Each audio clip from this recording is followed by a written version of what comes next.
Yes, good morning. Thank you for the introduction. I am very happy to be here. Just a very few words about DuPont, and especially DuPont Nutrition and Health, before I go into my presentation. So we are a global food ingredient supplier, supplying and producing everything from cultures to texturants, stabilizers, food enzymes, and plant proteins. So my presentation here is about ambient yogurt, and I want to talk about the potential that lies behind this category in terms of export opportunities to regions such as Africa, the Middle East, and Asia.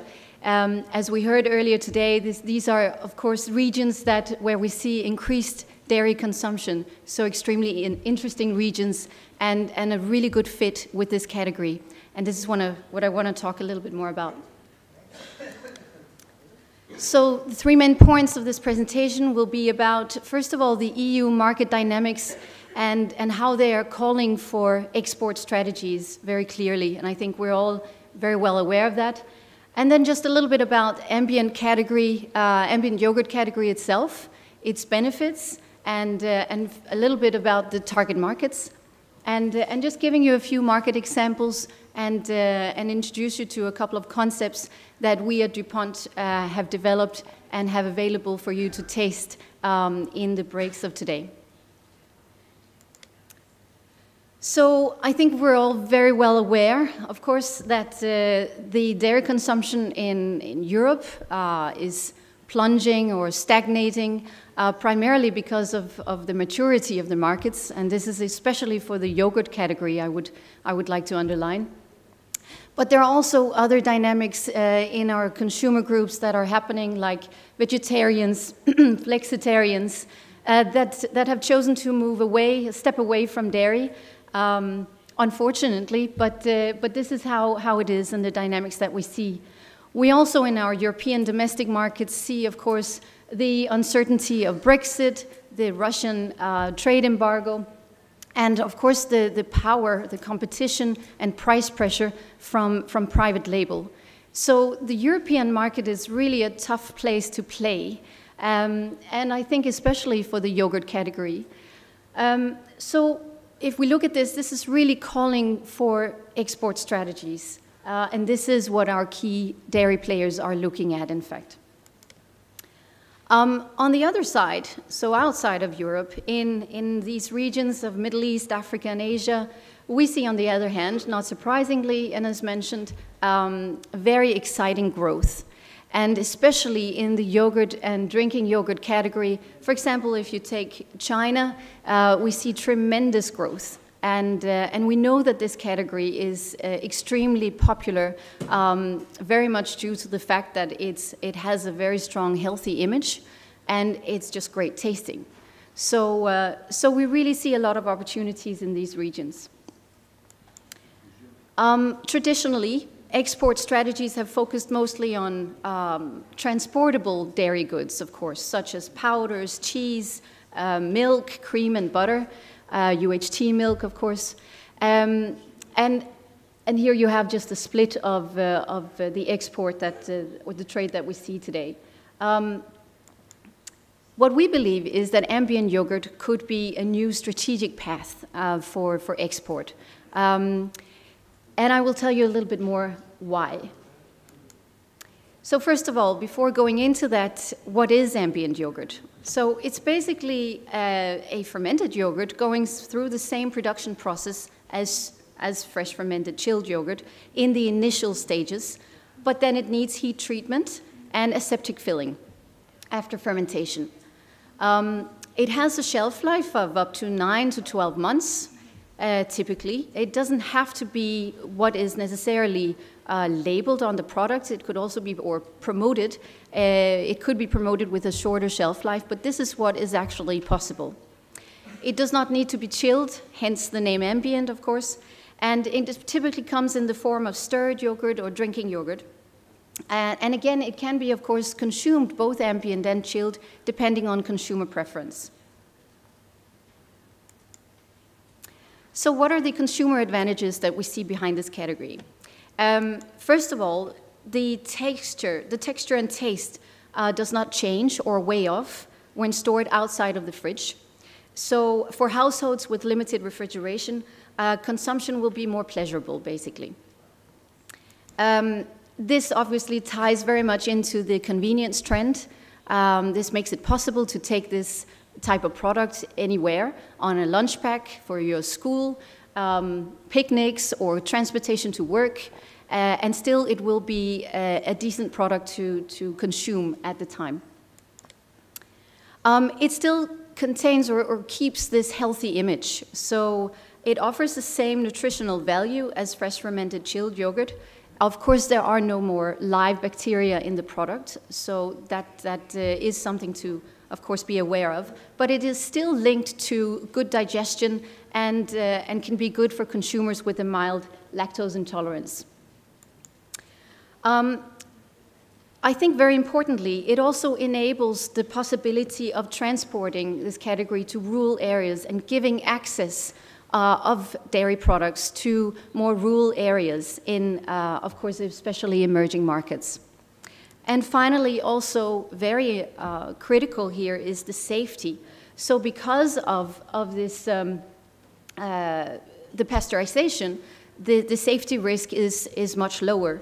And basically, it's, you avoid the bacterial hazards that you would typically and often see in fresh fermented products, especially produced in street shops, for example, or homemade.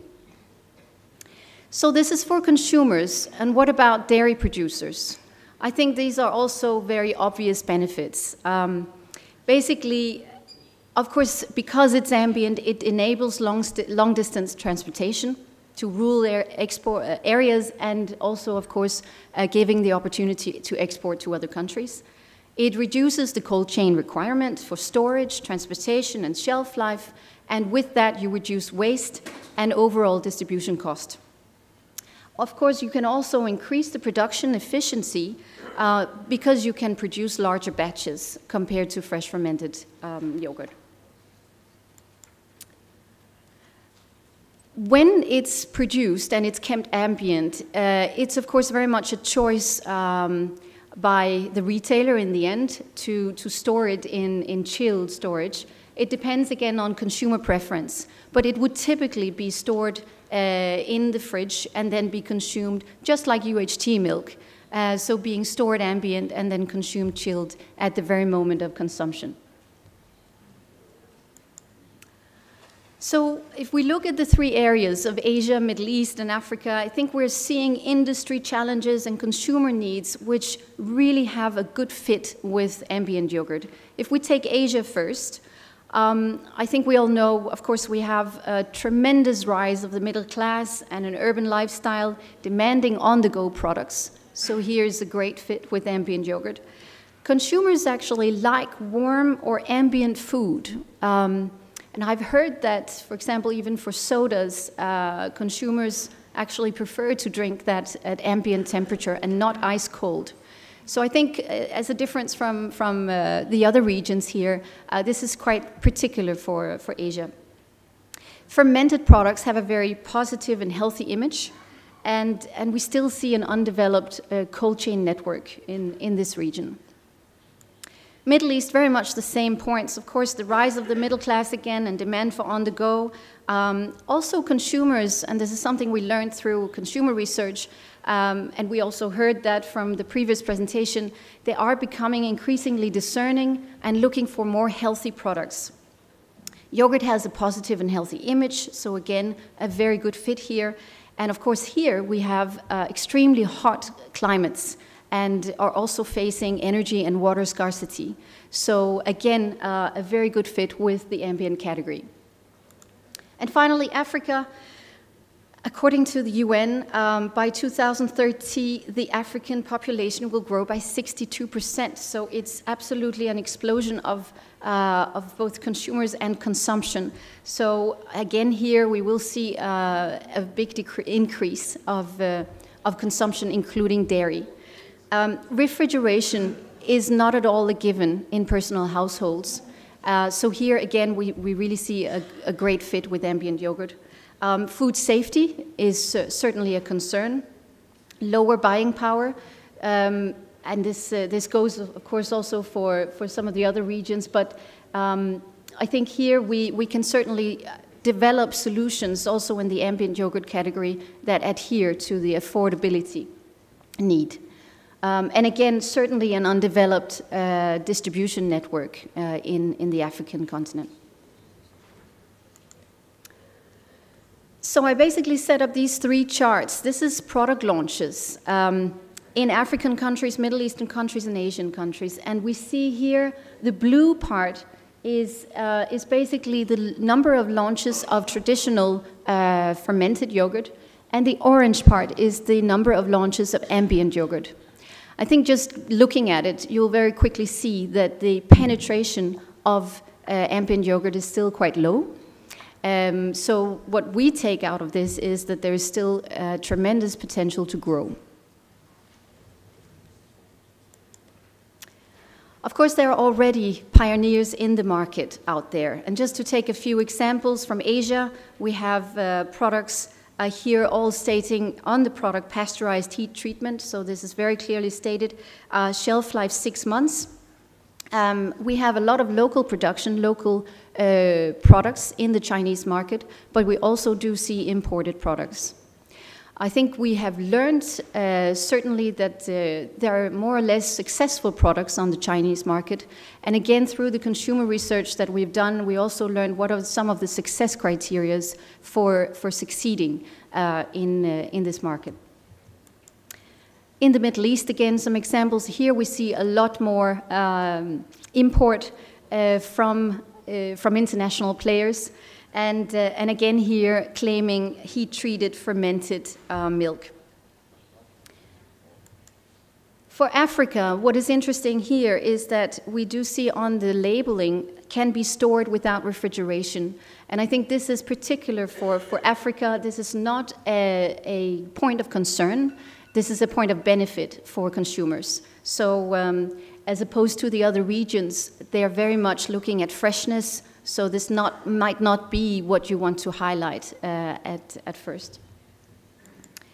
At DuPont, we have done consumer research, as I mentioned, in several countries in these regions.